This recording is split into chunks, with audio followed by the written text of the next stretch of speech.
Hey students, it's Professor Dominic, and I've had a couple of people email me with questions about assignment one, so I thought I would just pop in and give you a little walkthrough of it. I don't know if I did that in any of the previous videos that are up on D2L, mainly because, well, some of those recordings were done in other semesters, and they cover pretty much the same material that I would cover every semester that I teach the course, but what might change are things like due dates and so forth. So I just want to get clear with what I'm looking for this first paper. So, and that's one of the things, if you watch the introduction video, I kind of talk a little bit about things like, why might African Americans feel a need to have their own museums, African American artists in particular. So, and I'm sure that your experience is, of course, very different from mine. I recognize I'm not African American.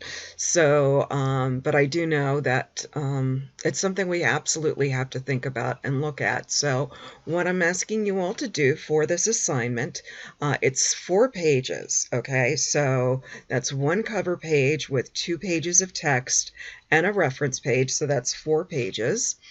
And what I want you to do is to tell me, in your own words, why you think African American art history is important. And you might be saying, well, if it's an opinion paper, why do I need to include references? Well, I want you to make an informed opinion. So, you may want to do some research on Google on African American art history, and maybe even see if there's other people who've answered these questions in articles and things on the internet. And then, of course, you can cite those sources on your bibliography page or reference page. So, okay, why is African American art history important, first of all? And then secondly, do you think that there is a need to study African American art history in a course apart from the standard art history course? And again, I can't always remember everything that I might have said in the class videos that I recorded probably 2 years ago. So what I believe I said, though, is something along the lines of art history courses up until recently have been very Eurocentric. They've been very white-centric. It's really only been since World War II that New York City has been kind of the center of the art world. And then even since then, a lot of other cities are emerging as important sites for the art world. So art history is still kind of catching up and being more inclusive of not only countries outside of Europe, but of people who are not all dead white guys. So that's one of the things. So also, next question, do you think it's necessary for African American artists to have museums and galleries apart from the mainstream art world, and why? And again, same issue with art history.